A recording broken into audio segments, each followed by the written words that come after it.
திருவிழையானது நன்றிதலாக Martha Williams, Joseph Agnes Thomas குடும்பத்தினர் நன்றிதலாகவும், மரித்த David Raj, Madankumar, Anthony Yesudas, Mariya Vidyajothi, Das, Anthony Swamy அவருடைய ஆர்வலுக்காக இந்த திருவிழா விளங்கப்படுகின்றது. தந்தை மகன் தூய ஆவியாரின் பெயராலே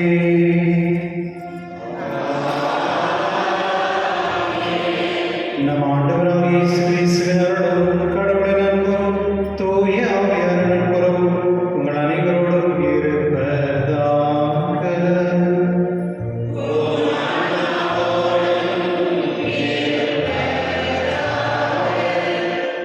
கிறிஸ்துவ சகோதர சகோதரிகளே, இன்று தாய் திருச்சபையானது நம்முடைய நாட்டில் விசேஷமாக பேங்க்டைஸில் வந்து பிரிசன் மினிஸ்ட்ரியுடைய சண்டே அப்படின்னு அழைக்கப்படுகிறது. யாரெல்லாம் வந்து இந்த ஜெயிலில் இருக்கிறாங்களோ மற்றும் அவருடைய குடும்பங்கள் வந்து இங்கே வெளியேற்கிறாங்க அவர்களுக்காக இந்த விசேஷமாக இந்த திருப்பலி மன்றாடுவோம். மற்றும் இந்த அவர்களுக்காக நாம் செய்யக்கூடிய செயல்களில் அவரை திருச்சபையின் மூலமாக அவர்களுக்கு சில உதவிகளும் செய்து கொண்டு வருகிறது. அதனால இன்றைய நாள் வந்து பிரிசன் ஜெயிலில் இருக்கிறவர்களுக்காகவும் அவருடைய குடும்பத்துக்காகவும் நாம் ஜெபிச்சு அவர்களுக்காக நாம் கொண்டாடுவோம். மற்றும் ஆண்டவர் இயேசு என்னுடைய முதல் பார்க்கும் பொழுது அமைதி கடவுள் என்ற ஒரு உணர்வை நமக்கு தருகிறார். மற்றும் இந்த நற்செய்தியிலே பயப்பட வேண்டாம் அப்படின்ற ஒரு வார்த்தையை பேதுருக்கு சொல்லி அவரை கீழே தண்ணீரில் விழுந்திருக்கும் பொழுது தூக்கி எழுப்புறார். நம்முடைய வாழ்க்கையிலும் சில நேரத்தில் இந்த சூழ்நிலைகள்லாம் சில நேரத்தில் வந்து அலைகள் போல நம்முடைய வாழ்க்கையில் இருக்கும். அந்த அலைகளிலிருந்து கடவுள் நம்மை தூக்குவதற்கு விருப்பப்படுகிறார். அது விருப்பப்படும் பொழுது நாம் கடவுள் கொடுப்பார். நம்மளும் கை கொடுத்தா தான் தூக்க முடியும் இல்லையா? அதுபோல் கடவுளினுடைய நற்செய்தி பேசுகிறார். அதனாலே நம்முடைய வாழ்க்கையில் நாம் எப்பொழுதுமே கடவுளோடு வாழக்கூடிய அந்த தன்மையோடு இருக்கக்கூடிய அந்த ஞானம் அறிவுகள் நம்ம கொடுக்கும்படி திருவிழில் மன்றாடி நம் பாவனை ஏற்று மனவதை திருவிழில் மன்றாடுவோம். எல்லா உலகிடமும்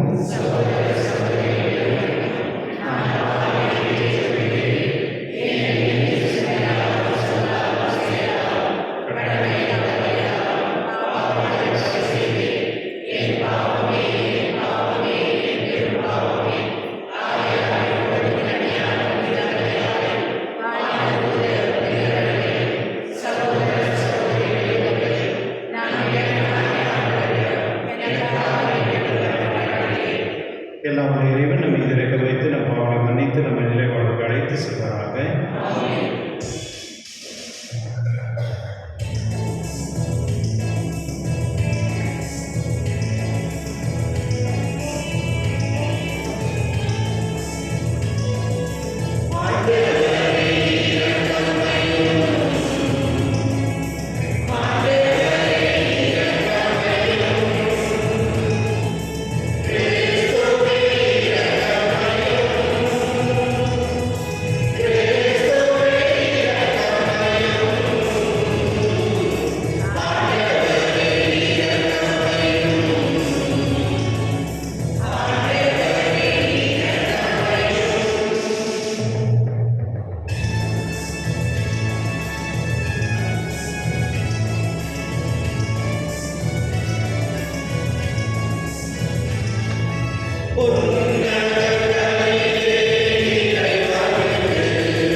நாங்கள் வந்து சேரும்படி நீ தேர்ந்து கொண்ட மக்களுக்கு உரிய மனப்பான்மை எங்கள் இதயங்களில் பொழிவீராக. உம்முடைய தூயாவின் ஒன்றிற்குள் இறைவனாய் நின்று வாழ்ந்து ஆட்சி செய்த எங்கள் ஆண்டவரும் உம் திருமகனாகிய இயேசு கிறிஸ்து வழியாக உம்மை மன்றாடுகின்றோம். ஆமென்.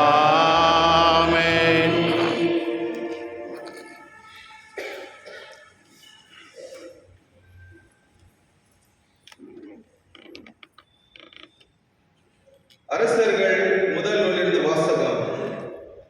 அந்நாட்களில் எலியா ஓர்வு என்ற கடவுளின் மலையை அடைந்த பின் அங்கிருந்து குகைக்கு வந்தார். அதில் இரவை கழித்தார். அப்பொழுது ஆண்டவர், வெளியே வா, மலை மேல் என் திருமுன் வந்து நில். இதோ ஆண்டவராகிய நான் கடந்து செல்ல இருக்கிறேன் என்றார். உடனே ஆண்டவர் திருமுன் பெரும் சுழல் காற்று எழுந்து மலைகளை பிளந்து பாறைகளை சிதறடித்தது. ஆனால் ஆண்டவர் அந்த காற்றில் இல்லை. காற்றுக்கு பின் நிலநடுக்கம் ஏற்பட்டது. நிலநடுக்கத்திலும் ஆண்டவர் இருக்கவில்லை. நிலநடுக்கத்துக்கு பின் தீ கிளம்பிற்று. தீயிலும் ஆண்டவர் இருக்கவில்லை. தீக்கு பின் அடக்கமான மெல்லிய ஒலி கேட்டது. அதை எலியா கேட்டவுடன் போர்வையினால் தம் முகத்தை மூடிக்கொண்டு வெளியே வந்து குகையின் வாயிலில் நின்றார். ஆண்டவரின் அருள்வாக்கு. இறைவாக்கு நன்றி. பதிவேற்பாளர் பல்லவி. ஆண்டவரே, உம் பேரன்பையும் மீட்பையும் எங்களுக்கு தந்தருளும். ஆண்டவரே, உமது பேரன்பையும் மீட்பையும் எங்களுக்கு தந்தருளும். ஆண்டவராம் இறைவன் உரைப்பதை கேட்பேன். தம் மக்களுக்கு தம் பற்றுமிகு அடியாருக்கு நிறைவாழ்வை அவர் வாக்களிக்கின்றார். அவருக்கு அஞ்சி நடப்போருக்கு அவரது மீட்பு அண்மையில் உள்ளது என்பது உறுதி. நம் நாட்டில் அவரது மாட்சி குடிக்கொள்ளும். ஆண்டவரே, உமது பேரன்பையும் எங்களுக்கு தந்தருளும். பேரன்பும் உண்மையும் ஒன்றை ஒன்று சந்திக்கும். நீதியும் நிறைவாழ்வும் ஒன்றை ஒன்று முத்தமிடும். மண்ணினின்று உண்மை முளைத்திடும். விண்ணினின்று நீதி கீழ் நோக்கும். ஆண்டவரே, உமது பேரன்பையும் எங்களுக்கு தந்தருளும். நல்லதையே ஆண்டவர் அருள்வார். நல் விளைவை நம் நாடு நல்கும். நீதி அவர் முன் செல்லும். அவர் தாம் அடிச்சுவிடலுக்கு வழிவகுக்கும். ஆண்டவரே, உமது பேரன்பையும் மீட்பையும் எங்களுக்கு தந்தருளும்.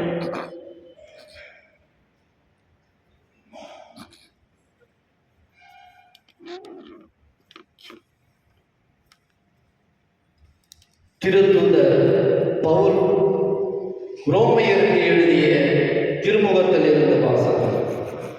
சகோதர சகோதரிகளே, கிறிஸ்துவை சார்ந்த நான் சொல்வது உண்மை, பொய்யல்ல. தூய ஆவியால் தூண்டப்படும் என் மனச்சான்றே நான் சொல்வதற்கு சாட்சி. உள்ளத்தில் எனக்கு பெரும் துயரம், இடையில்லாத வேதனையும் உண்டு. என் சொந்த இனத்தைச் சேர்ந்த என் சகோதரர் சகோதரிகளுக்கு மீட்பு கிடைப்பதற்காக நான் கிறிஸ்துவை பிரிந்து சாபத்துக்கு உள்ளாகக்கூட விரும்பியிருப்பேன். அவர்கள்தான் இஸ்ரேல் மக்கள். அவர்களை கடவுள் தம் மக்களாக ஏற்றுக்கொண்டார். அவர்கள் நடுவில்தான் கடவுள் தம் ஆட்சியை விளங்கச் செய்தார். உடன்படிக்கைகளும் திருச்சட்டமும் திருவழிபாடும் வாக்குறுதிகளும் அவர்களிடமே ஒப்படைக்கப்பட்டன. குல முதல்வர்களின் வழிவந்தவர்கள் அவர்கள். மனிதர் என்னும் முறையில் கிறிஸ்துவும் அவர்களிடமிருந்தே தோன்றினார். இவரே எல்லாவற்றுக்கும் மேலான கடவுள். என்றென்றும் போற்றுதல் போற்றுதற்குரியவர். ஆமென். ஆண்டவர்கள் அருள்வாக்கு. இறைவாக்கு நன்றி.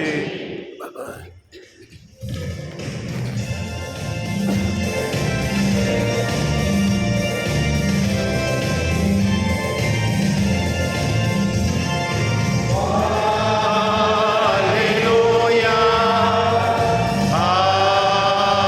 Alleluia. Alleluia. Alleluia. Alleluia. Alleluia. Alleluia. Alleluia. ஆண்டவருக்காக நான் அவருடன் காத்திருக்கின்றேன். என் நெஞ்சம் காத்திருக்கின்றது. அவரது சொற்களுக்காக அவருடன் காத்திருக்கின்றது. அல்லேலூயா. Alleluia. Alleluia. Alleluia. Alleluia. ஆண்டவர் உங்களோடு இருப்பாராக. உம் ஆன்மாவோடும் இருப்பாராக. மத்தேயு எழுதிய நற்செய்தியிலிருந்து வாசகம். ஆண்டவரே, மாட்சி உமக்கே. அக்காலத்தில் இயேசு கூட்டத்தினரை அவ்விடத்திலிருந்து அனுப்பி கொண்டிருந்தார். அப்பொழுது சீடரையும் உடனே படகேறி தமக்கு முன் அக்கறைக்கு செல்லுமாறு அவர் கட்டாயப்படுத்தினார். மக்களை அனுப்பிவிட்டு அவர் தனியே இறைவனிடம் வேண்டுவதற்காக ஒரு மலை மேல் ஏறினார். பொழுது சாய்ந்த பிறகும் அங்கே அவர் தனியே இருந்தார். அதற்குள் படகு கரையிலிருந்து நெடுந்தொலை சென்று விட்டது. மேலும் எதிர்காற்று அடித்துக் கொண்டிருந்ததால் அலைகளால் படகு அலைகழிக்கப்பட்டது. இரவின் 4ஆம் காவல் வேளையில் இயேசு அவர்களை நோக்கி கடல் மீது நடந்து வந்தார். அவர் கடல் மீது நடப்பதைக் கண்ட சீடர் கலங்கி, ஐயோ பேய் என அச்சத்தினால் அலறினர். உடனே இயேசு அவர்களிடம் பேசினார். துணிவோடு இருங்கள், நான் தான், அஞ்சாதீர்கள் என்றார். பேதுரு அவருக்கு மறுமொழியாக, ஆண்டவரே, நீர்தாம் என்றால் நானும் கடல் மீது நடந்து உம்மிடம் வர ஆணையிடும் என்றார். அவர் வா என்றார். பேதுருவும் படகிலிருந்து இறங்கி இயேசுவை நோக்கி கடல் மீது நடந்து சென்றார். அப்பொழுது பெருங்காற்று வீசியதைக் கண்டு அஞ்சி அவர் மூழ்கும்போது, ஆண்டவரே, என்னை காப்பாற்றும் என்று கத்தினார். இயேசு உடனே தம் கையை நீட்டி அவரை பிடித்து, நம்பிக்கை குன்றியவனே, ஏன் ஐயம் கொண்டாய் என்றார். அவர்கள் படகில் ஏறியதும் காற்று அடங்கியது. படகில் இருந்தோர் இயேசுவை பணிந்து, உண்மையாகவே நீர் இறைமகன் என்றனர்.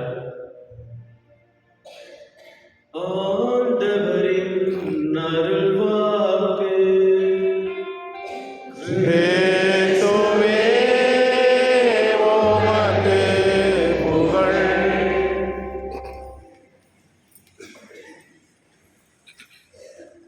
இயேசு கிறிஸ்துவில் பிரியமான சகோதர சகோதரிகளே, இன்று நமக்கு கொடுக்கப்பட்ட இறைவார்த்தையில் முதல் வாசகத்தில் இறைவாக்கினர் எலியாவுக்கு கடவுள் தன்னை மெல்லிய காற்றின் வழியாக வெளிப்படுத்துகிறார். இன்றைய முதல் வாசக பின்னணியை பார்த்தோமானால், இஸ்ரேலர்களுக்கிடையே கிளையாத் என்னும் இடத்தில் எலியா இறைவாக்கினர் வாழ்ந்து வந்தார். எப்பொழுதெல்லாம் மக்கள் தீமை செய்தார்களோ அப்பொழுதெல்லாம் அவர் எச்சரிக்கை கொடுத்தார். எலியாவுக்கும் பாகால் இறைவாக்கினர்களுக்கும் இடையான பிரச்சனை கார்மேல் மலையில் உண்மை கடவுள் யார் என நிரூபித்தது என்பதை பார்க்கிறோம். இதை 2 வழிபாட்டு குழுக்களுக்கு இடையேயான பிரச்சனையாக பார்க்கக்கூடாது. மாறாக இது பொய்மைக்கும் மெய்மைக்கும் இடையேயான பிரச்சனை. ஆணவத்தினால் செயல்பட்ட இசபேல் அரசி அவருக்கும் தாட்சியோடு இறைவாக்கு பணிபுரிந்த எலியாவுக்கும் அவர் வழிநடத்திய இஸ்ரேல் மக்களுக்கும் இடையேயான ஒரு பிரச்சனை. இஸ்ரேல் மக்கள் அசைக்க முடியாத நம்பிக்கை கொண்டு இருந்தனர் என்று நாம் பார்க்கிறோம். இப்படிப்பட்ட சூழ்நிலையில் தான் இறைவன் எலியாவுக்கு தன்னை மெல்லிய காற்றின் வழியாக வெளிப்படுத்துகிறார். நெருப்பிலோ இடிமின்னலிலோ அல்ல, மாறாக அமைதியான தருணத்திலே இறைவன் தன்னை வெளிப்படுத்துகிறார். இந்த இரண்டாம் வாசகத்தில் நாம் பார்த்தோமானால் பவுலடியார் தன் சொந்த மக்களுக்காக வருத்தப்படுகிறார். ஏனெனில் இறைவன் தேர்ந்தெடுக்கப்பட்ட இஸ்ரேல் மக்கள் கிறிஸ்து கொண்டு வந்த மீட்பை நிராகரித்ததோடு அவரை ஏற்க மறுத்துவிட்டனர். அவர்களுக்கே இறைவாக்கும் திருச்சட்டமும் கொடுக்கப்பட்டன. மாறாக அவர்கள் அவற்றை ஏற்றுக்கொள்ளாமல் புறக்கணித்ததால் பவுலடியார் தன் நற்செய்தி பணியை அவர்களிடமிருந்து புறையினத்தாருக்காக செய்து வந்தார். அதனால்தான் பவுலடியார் புறவினத்தாரை திருத்துதர் என்று அழைக்கப்படுகிறார் என்பதை நாம் பார்க்கிறோம்.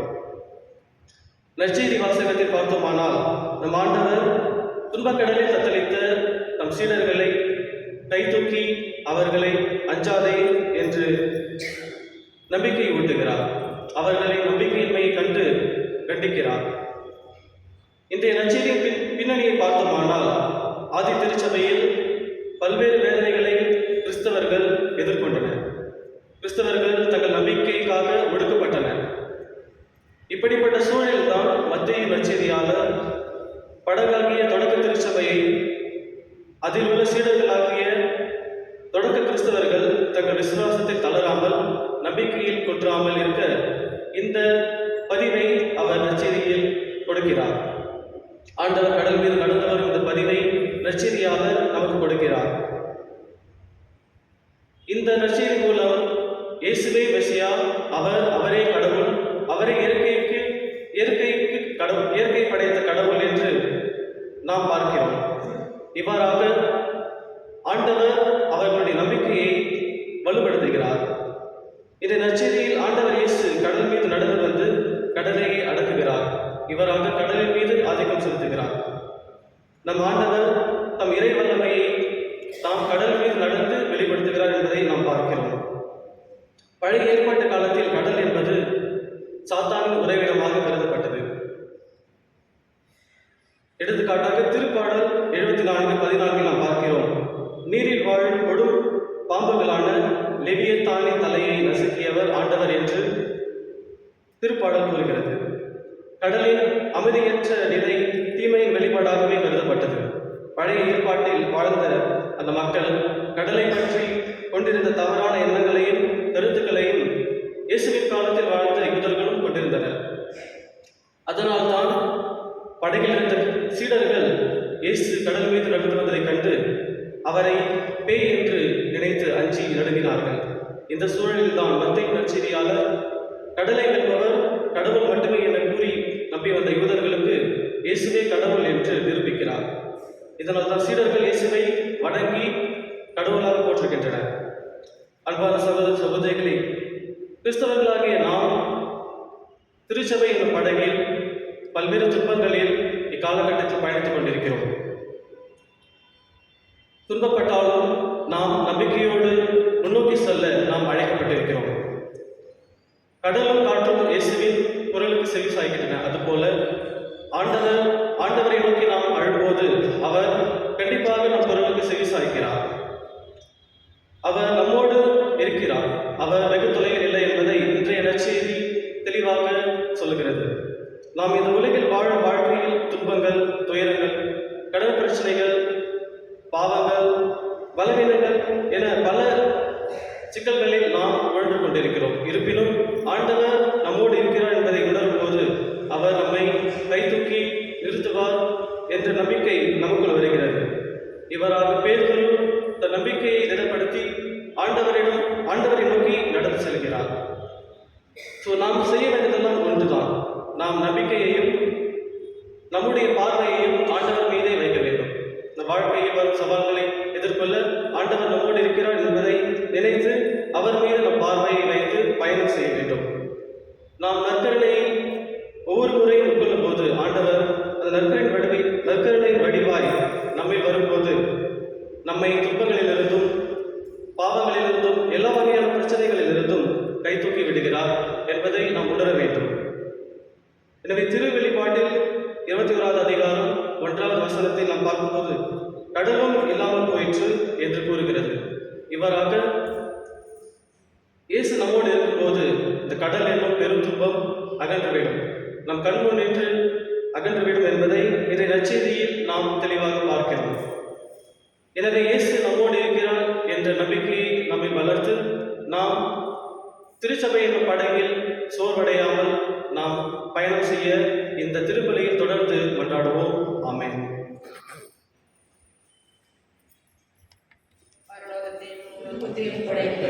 நாமல்ல பிதாவாகிய சுரேஷ் சுக்கின்றேன், அவரை நாகராகரை சுக்கின்றேன்.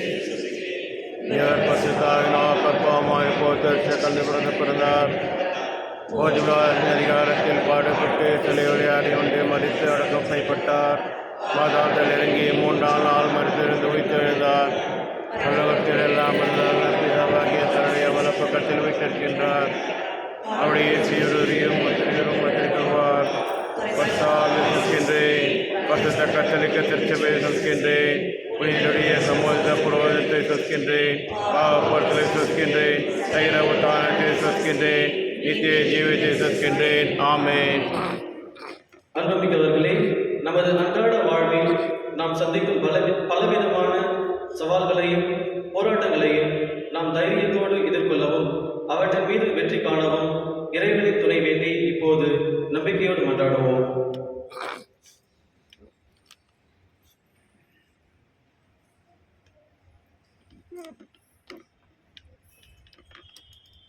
உங்கள் பதில்: ஆண்டவரே எங்கள் மன்றாட்டை கேட்டருளும்.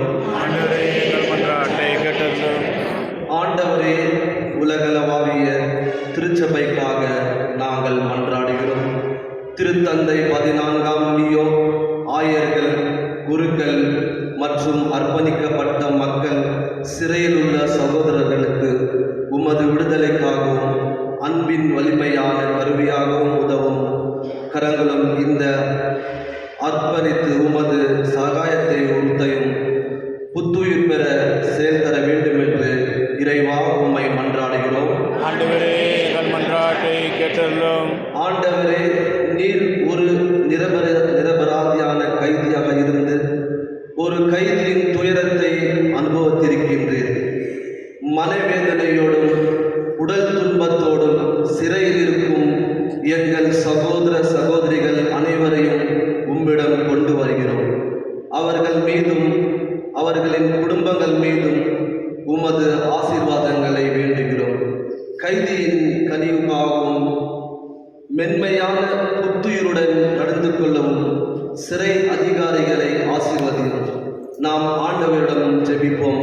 ஆண்டவராகிய இயேசுவே, ஆண்டவரே எங்கள் மன்றாட்டை கேட்டருளும். ஆண்டவரே, மிகவும் எளியோர், வழித்தவறியோர் மற்றும் கடைநிலை மக்களுக்காக நாங்கள் நேரத்தை திறமையாகவும் அர்ப்பணிக்கிறோம். இந்த சிறை ஊழிய தொண்டர்கள் மீது உமது ஆசீர்வாதங்களை வேண்டுகிறோம். எங்கள் நல்ல மெய்ப்பனாக இயேசுவே, அவர்கள் மீதும் அவர்களுடைய ஊழியத்தின் மீதும் உமது வழிகாட்டுதலையும் பாதுகாப்பையும் எப்போதும் வேண்டுமென்று இறைவா உம்மை மன்றாடுகிறோம். ஆண்டவரே எங்கள் மன்றாட்டை கேட்டருளும். ஆண்டவரே, தவறான குற்றம் சாட்டப்பட்டு சிறையில் அடைக்கப்பட்ட அனைவருக்காகவும் நாங்கள் ஜெபிக்கிறோம். ஆண்டவரே, உமக்கு தெரிந்தபடி அவர்கள் மிகுந்த வேதனையாகவும் மன சலப்பாகவும் அனுபவிக்கிறார்கள். கருணையுள்ள இறைவா, அவர்களுக்கு நேர்மையான சுய உணர்த்தலையும் அவர்கள் விரைவில் விடுதலையாகவும் இறைவா உம்மை மன்றாடுகிறோம். ஆண்டவரே எங்கள் மன்றாட்டை கேட்டருளும். நம்முடைய தனிப்பட்ட கருத்துக்களுக்காக மீட்பதற்காக இறைவனை நோக்கி மௌனமாக மன்றாடுவோம்.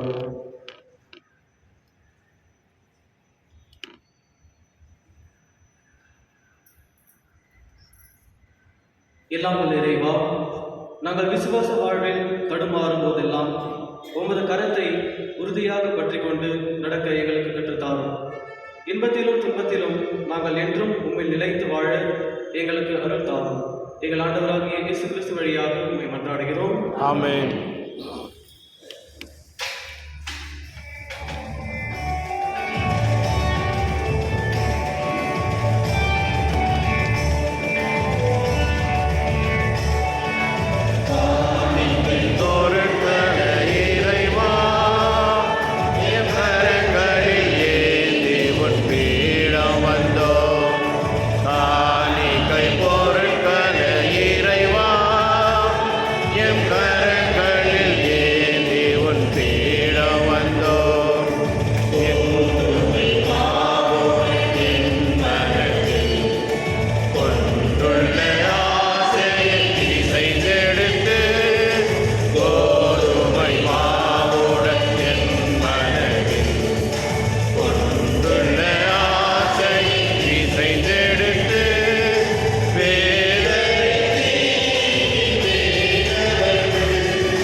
சகோதர சகோதரிகள் அனைவரும் திருவள்ளி எல்லாம் தந்தையாக நம்மளுக்கு ஏற்றதாகபடி செவியுங்கள். ஆண்டவர் தமது பெயரின் புகழ்ச்சிக்காகவும் மாற்றுக்காகவும் நன்மைக்காகவும் புனித திருஆவியாருக்கு நன்மைக்காகவும் உமது கையிலிருந்து வெளியேற்றுக் கொள்வாராக. ஆண்டவரே, உமது திருவையின் காணிகளை மகிழ்வுடன் ஏற்றலும் இரக்கத்தால் நீர் எங்களுக்கு அளித்த காணிக்கைகள் உமது ஆற்றலால் எங்கள் மீட்பின் மறை நிகழ்வாகுமாறு செய்கிறாக. எங்கள் ஆண்டவராகிய கிறிஸ்து வழியாக உம்மை மன்றாடுகின்றோம். ஆமென். ஆண்டவர் உங்களோடு இருப்பாராக. உம் ஆன்மாவோடும் இருப்பாராக. இது எங்களை மேலே எழுப்புங்கள். ஆண்டவரிடம் எழுப்பியுள்ளோம். நம் இறைவனாகிய ஆண்டவருக்கு நன்றி கூறுவோம். அது தகுதியும் நீதியும் ஆனது. ஆண்டவரே, தூய்மையான தந்தை என்றும் உள்ள எல்லா வல்ல இறைவா, எந்நாளும் இடத்தில் நாங்கள் நமக்கு நன்றி செலுத்துவது மெய்யாகவே தகுதியும் நீதியுமாகும், எங்கள் கடமையும் மீட்புக்குரிய செயலுமாகும். அவரிடத்தை எங்கள் மீது கிறிஸ்து இரக்கம் கொண்டு கண்ணியமிருந்து பிறக்க திருவுள்ளமானார். சிலுவையில் பாடுபட்டு முடிவில்லாத சாவிலிருந்து எங்களை விடுவித்தார். இறந்தோர் உயிர்த்தெழுந்த நிலை வாழ்வை எங்களை அருளினார். ஆகவே வானதூதர் முதன்மை வானதூதரோடும் அரியணையில் ஆர்வமும் தலைமை தாழ்வோடும் வான்படைகளின் அணிகள் அனைவரோடும் சேர்ந்து நாங்கள் முதல் மாட்சி புகழ்ந்து பாடி முடிவின்றி பாடுவதாவது.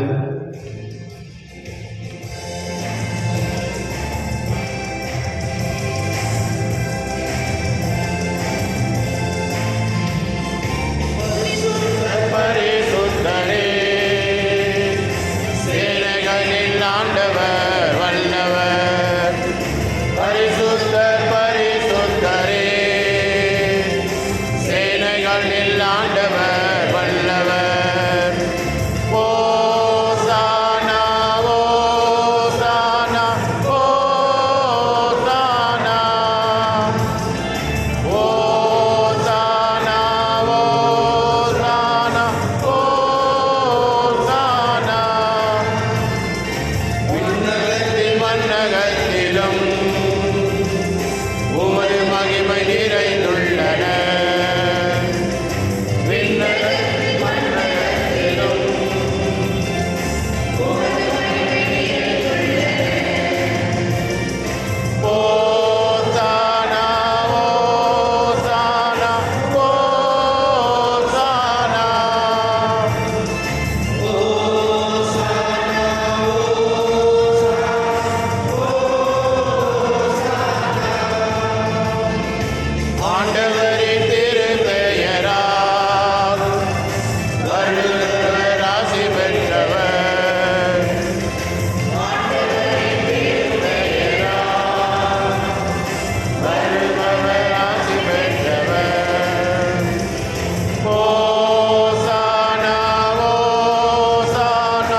ஆகவே உடைய ஆவை புனிதை காணிக்கை தூய்மைப்படுத்த உண்மை வேண்டுகின்றோம். இவ்வாறு எங்கள் ஆண்டவர் இயேசு கிறிஸ்து உடலும் ரத்தமாக எங்களுக்குவை மாறுமனவாக. அவர் பாடுபட உள்ளவர்களின் தமக்கு கிடைத்த போது அப்பத்தெடுத்து நன்றி செலுத்தி அதை விட்டு தம் சீடர்களுக்கு கூறியதாவது: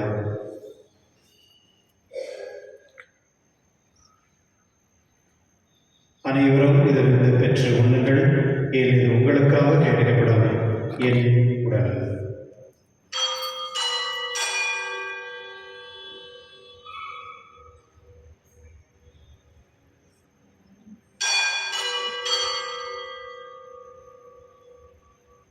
அவனமே இரவிலிருந்து அவருடைய பின் கிண்ணத்தில் எடுத்து மீண்டும் உமக்கு நன்றி கூறி தம் சீடர்களுக்கு அவர் கூறியதாவது: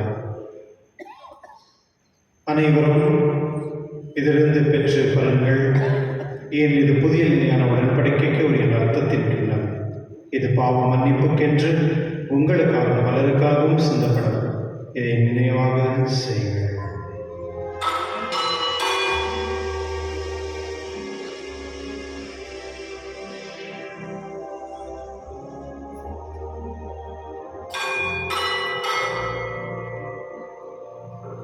நம்பிக்கையின் மறைபொருள்.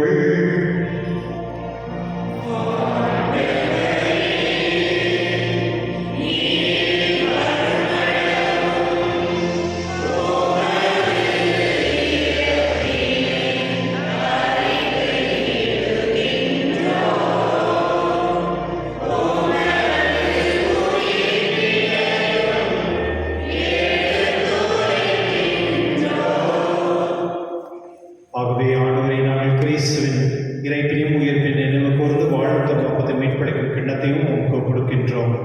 திரும்ப நின்று ஊழியக்குரிய தகவல்களை ஏற்றுக்கொண்டீர். எனவே உமக்கு நன்றி செலுத்துகின்றோம். மேலும் கிறிஸ்து உடலிலும் ரத்தத்திலும் பங்கு கொள்ளும் எங்களை தூயாளர் கொண்டு சேர்க்க வேண்டும் நம்மை தாழ்வுடைய மன்றாடுகின்றோம். ஆண்டவரை உலகிக பரவிருக்கும் உங்கள் திருவை நினைவு கூர்ந்திருடும் எங்கள் திருத்தந்தை லியோ, எங்கள் ஆயர் பீட்டர், எல்லா திருநிலையராகிய அனைவரோடும் உங்கள் திருவில் அன்பின் பெற செய்திடும்.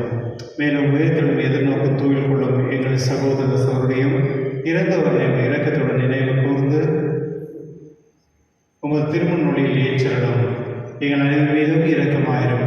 கடவுள் கணித்தான பிறந்த மரியாதை கணவனாக பிறந்த யோசேப், புனித திருத்தூதர்களில் உலகில் உங்களுக்கு இருந்தராகிய புனித அனைவரோடும் நாங்கள் நிலைவாழ்வில் பங்கு கொள்ளும் தகுதி பெற்று உன் திருமகன் இயேசு கிறிஸ்துவின் ஆர்வமை புகழ்ந்தேத்தவரோட மன்றாடுகின்றோம்.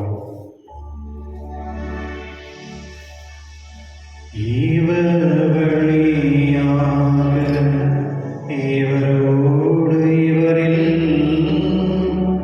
எல்லா இறைவனாகிய தந்தையே, தூய ஆவியாரின் ஒன்றிப்பில் எல்லா புகழும் ஆட்சியும் என்றென்றும் உமக்கு உரியதே.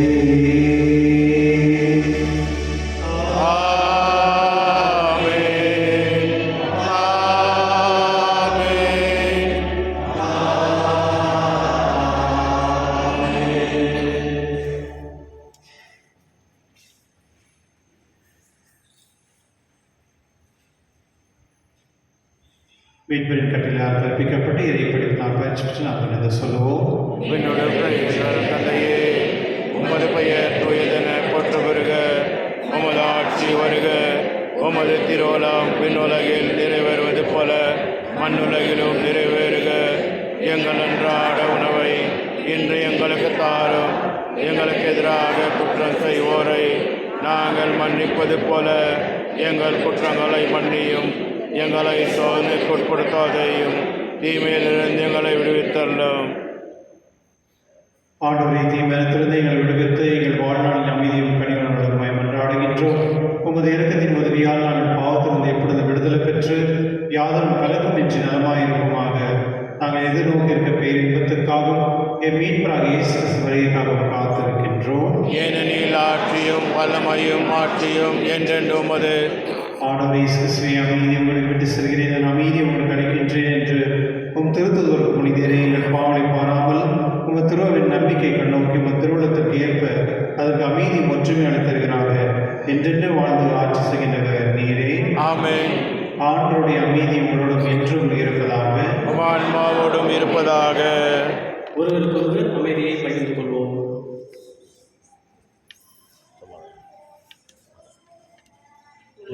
பாவம் போக்கும் இருநீத்த மரியே எம்மேல் இரக்கம் வையும். உலகின் பாவம் போக்கும் இருநீத்த மரியே எம்மேல் இரக்கம் வையும். உலகின் பாவம் போக்கும் இருநீத்த மரியே எமக்கு அமைதி அருளும்.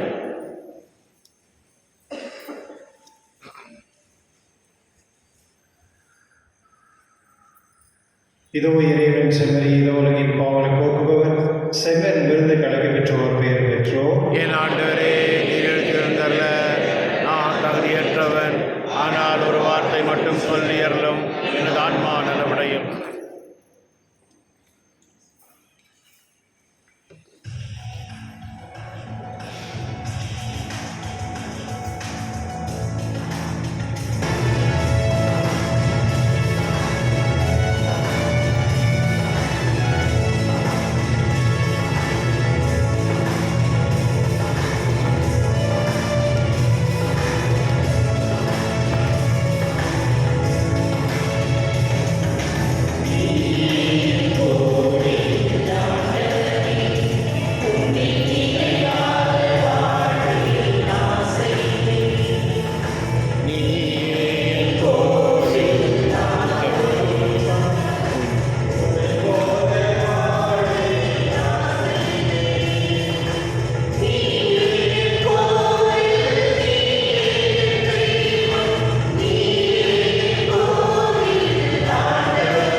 மன்றாடுவோமாக.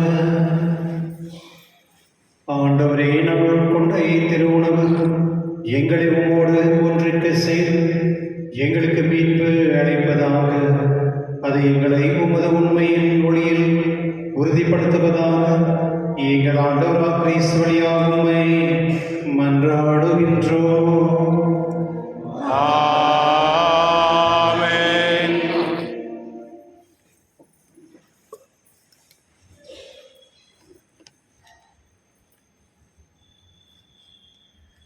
சாதாரண காலத்தின் 19வது ஞாயிறு சிறு பிள்ளைகளுக்கு ஞானோபதேசம் இருக்கும். அதான பிறகு 11 மணிக்கு திருப்பலி இருக்கும். மற்றும் 4:30 மணிக்கு நம்முடைய யூத் அவர்களுக்கு வந்து ஃபெய்த் ஃபார்மேஷன் இருக்கும். 4 மணிலேருந்து 5 மணி வரையும். சில நேரத்தில் வந்து பெற்றோர்களுக்கு வந்து நீங்கள் தான் பொறுப்பெடுக்கணும். உங்கள் பசங்களை வந்து கோயிலில் அனுப்புறது, அது கேடிசம் ஆகட்டும் இல்லை யூத் ஃபார்மேஷன் ஆகட்டும். அது ஏற்கனவே சொல்லியிருக்கேன், 24 வயசுக்குள்ளே இருக்கிறவங்கள அனுப்பிவிங்க அப்படின்னு. இந்த பாரிஷில் நிறைய பேர் வந்து சொல்கிறது என்னென்னா, எங்கள் பசங்க சொல்கிற பேச்சு கேட்குறதில்ல, வந்து இங்கே சுற்றுறாங்க, ஒரு பொறுப்பு இல்லாத இருக்கிறாங்க அப்படின்னு. மேரேஜ் ஆகிட்ட பிறகு அவங்களுடைய லைஃப் பார்த்தீங்கன்னா நிறைய பிரச்சனைகள். அது எல்லாம் என்ன காரணம் அப்படின்னு பார்த்தோம் அப்படின்னா, அவங்க வந்து எப்போ வந்து அந்த ஞானத்தை கற்றுக்கணுமோ அந்த சமயத்தில் அவங்க வந்து அது கற்றுக்காத வேற எல்லாம் கற்றுக்கிறாங்க. அதுக்கு காரணம் வந்து நீங்கள் தான். உங்கள் பிள்ளைகளுக்கு நீங்கள் வந்து எவ்வளோ நீங்கள் மதிப்பு கொடுக்குறீங்களோ விசுவாசத்தில், அந்த மதிப்பு உங்களுக்கு வந்து சேரும். அது ஆசீர்வாதமாக மாறும். ஒருவேளை நீங்கள் அதுக்கு வந்து இம்பார்ட்டன்ஸ் நீங்கள் கொடுக்கலன்னா அவங்க வந்து அந்த இதை சுற்றின திறந்தலையாக இருப்பாங்க. சில நேரத்தில் வந்து உங்களுக்கே பிரச்சனை கூட இருப்பாங்க. அதனால் சில நேரத்தில் வந்து திருச்சபையில் வந்து சில நேரத்தில் அந்த வாய்ப்பு கிடைக்கும் பொழுது அதை வந்து சரியான விதத்தில் நீங்கள் வந்து அந்த வாய்ப்பை யூட்டிலைஸ் பண்ணணும். அதனால் உங்கள் பிள்ளைகளை வந்து தயவுசெய்து இந்த ஃபெய்த் ஃபார்மேஷன் அனுப்பும்படி உங்களுக்கு ஏற்றுக்கொள்கின்றேன் என்று தாய் தர்ஜனாவில் வந்து பிரிசன் மினிஸ்ட்ரியுடைய சண்டையாக செலிப்ரேஷன் சொல்ல முடியாது. ஆனால் இந்த ஒரு நாளை வந்து திருச்சபை வந்து ரொம்ப சீரியஸாக அதை சிந்திக்கிறது மற்றும் சேவையும் செய்கிறது. அதனால இன்றைக்கி திருவள்ளி முடிந்து வெளியே போகக்கூடாது. அந்த ப்ரெசன்ட் மினிஸ்ட்ரிக்காரங்க வந்து வெளியே இருப்பாங்க. உங்களால் முடிஞ்ச ஹெல்ப் பண்ணுங்கள். இந்த பணம் வந்து இந்த ப்ரிசனில் இருக்கிறாங்களே அதில் ஒரு டேட்டா இருக்குது. நம்ம நாட்டில் வந்து மொத்தம் 54 லட்சத்துக்கு ஒரு சில்ட்ரன் அவ்வளோ பேர் ப்ரிசனில் இருக்கிறாங்க. இதில் வந்து 75% வந்து அவங்க வந்து அவங்களுக்கு ட்ரையலே நடந்ததில்லை. அவங்க எதுக்காக உள்ளுக்கிறாங்கன்னு தெரியல, ஏதோ ஒரு காரணத்துக்காக உள்ளே போட்டிருப்பாங்க. இதில் 23% மட்டும்தான் உண்மையான ஜெயிலில் இருக்க வேண்டியவங்க. மற்றவங்களாம் வெளியே இருக்க வேண்டியது, யாருக்காகவோ யாரோ உள்ளே இருக்கிறாங்க. அந்த மாதிரி நிறைய. இப்போ இதனால் என்ன ஆகுதுன்னா, நிறைய குடும்பத்துக்கு வந்து அடிப்படுது. ஒரு அப்பா ஒரு வீட்டில் இருக்கிறவங்க, ஒரு பையனோ வீடு பார்த்துக்கூடிய ஒரு பர்சன் வந்து ஜெயிலில் இருந்தால் அவங்களுக்கு எப்படி வீடு பார்த்துக்க முடியல, பிள்ளைகளுக்கு எப்படி தான் படிப்பு கொடுக்க முடியும். அதனால தான் திருச்சபை வந்து அவர்களுக்கு ஃபைண்ட் அவுட் பண்ணி அவங்களுக்கு வந்து இந்த பெயில் கொடுக்குறது, அவங்கள வந்து கொஞ்சம் வெளியே கொண்டு வர்றதுக்கு, அப்புறமேட்டு அவங்களுக்கு வந்து கொஞ்சம் மெடிசன் வாங்கி கொடுக்குறது, அவங்க பிள்ளைங்களுக்கு வந்து எஜுகேஷன் கொடுக்குற மாதிரிலாம் செய்கிறாங்க. அதனால் அதில் நீங்கள் பங்கெடுக்கும்படி கேட்டுக்கொள்கின்றேன். வர சனிக்கிழமை வந்து 15th ஆகஸ்ட்டு அங்கே வந்து இண்டிபெண்டன்ஸ் டே மற்றும் Assumption of the Blessed Virgin Mary, அங்கே எல்லாம் 2 விழாக்கள். அன்று வந்து சனிக்கிழமை இருக்கிறதுனால ஞாயிற்றுக்கிழமை போல் காலையில் 6 மணிக்கும் 7 மணிக்கு தமிழிலும் 8 மணிக்கு தமிழிலும் 9:30 மணிக்கு ஆங்கிலத்திலும் திருப்பலி இருக்கும். 11 மணிக்கு திருப்பலி இருக்காது. 11 மணி திருப்பலி இருக்கிறது எனக்கு கேடிசம் கிடையாது. மற்றும் 6 மணிக்கு சாயங்காலம் திருப்பலி இருக்கும்.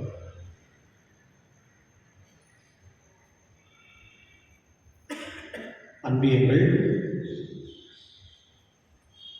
இன்று சென்ட் ரஃபேல் சேவியர் லேஅவுட் 4 மணிக்கும், Devasahayam Francis of Assisi Anthony corporation கோட்டஸில் 7 மணிக்கும், புதன்கிழமை 12ஆம் தேதி John Mary Vianney Anjaneya temple street 7 மணிக்கும், சனிக்கிழமை சென்ட் ஜெரோம் கேம்பிள் ரோடு 7:15 மணிக்கும், சென்ட் ஜோசப் நிசான் ஹவுஸ் 6 மணிக்கும் அன்பியங்கள் இருக்கும்.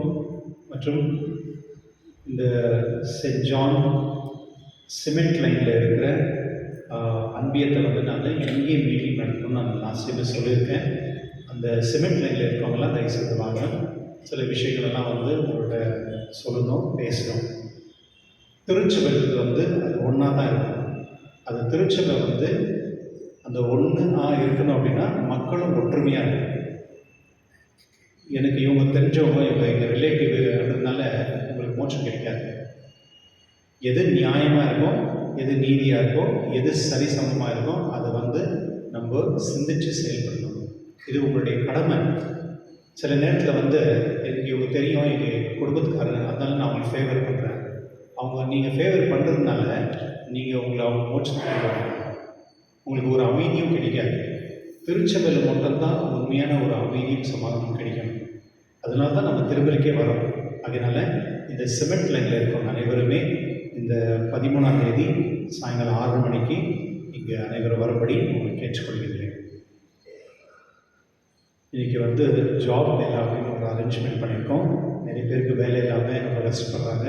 இது ஒரு கம்பெனி, அது வந்து JI அப்படின்ற ஒரு பெரிய கம்பெனி. இந்த கம்பெனி என்ன பண்ணுதுன்னா, நாட்டில் வந்து எங்கெல்லாம் ஜாப்ஸ் இருக்கோ அதை வந்து அவங்க கலெக்டிவாக எடுத்துகிட்டு அவங்க என்ன பண்ணுறாங்கன்னா அந்த கம்பெனிக்கு வந்து செலக்ட் பண்ணி அனுப்புகிறாங்க. அதோடைய VP வைஸ் பிரசிடென்ட், அந்த கம்பெனி வைஸ் பிரசிடென்ட் வந்து நம்ம பாரிஷில் இருக்கிறவர். அதனால் நான் அவர்கிட்ட கேட்ட பொழுது அவர் வந்து இந்த அரேஞ்ச்மெண்ட்டு ஸ்பெஷலாக நம்மளுக்காக செஞ்சு கொடுத்தாங்க. யூஸ்வலாக அவர் பண்ண மாட்டாங்க. அவருடைய பொசிஷன் இருக்கிறதுனால நம்ம பாரிஷுக்காக இது பண்ணி கொடுத்துருக்காரு. அதனால் யாருக்காவது வேலை வேணும்னா என்ன மாதிரி வேலை இருந்தாலும் ஓகே. மொத்தம் 1700 ஜாப்ஸ் இருக்குது அப்படின்றாங்க கம்பெனிஸில் IT கம்பெனியில். அது வந்து டெக்னிக்கலி நம்ம இன்ஜினியரிங் அந்த மாதிரி நிறைய ப்ரொஃபஷனல்ஸு மற்ற ஒர்க் கூட இருக்குது. ப்ளஸ் அவங்க சொன்னாங்க இந்த போலாண்டுக்கு வந்து ஃபாரின் போகணும் அப்படின்னா யாருன்னா விருப்பப்பட்டாங்கன்னு கூட அனுப்பிச்சி கொடுக்குறாங்க. அவங்க இது வந்து குஜராத்தில் தான் அந்த இன்டர்வியூ இருக்கும் அப்படின்னு சொன்னார். அந்த மாதிரி யாரா விருப்பப்படாத இருந்துச்சுன்னா தயவுசெய்து அவங்க நீங்கள் மீட் பண்ணலாம்.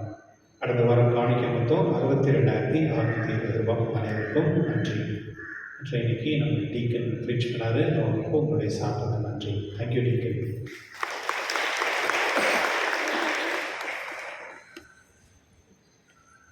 நிற்போம்.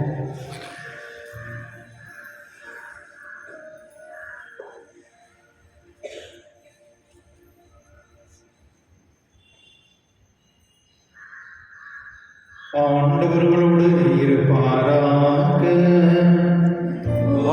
ஆன்மாவோடும் இருப்பாராக. எல்லாம் வல்ல இறைவன் தந்தை, மகன், தூய ஆவியார் அனைவரையும் ஆசீர்வதிப்பாராக. ஆமென். சென்று வாருங்கள், திருப்பலி நிறைவேறிற்று. இறைவனுக்கு நன்றி. இன்னைக்கு நம்ம Prakash birthday. Happy birthday Prakash. நானும்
நிறைவேற்றிட மனமு வந்தார்.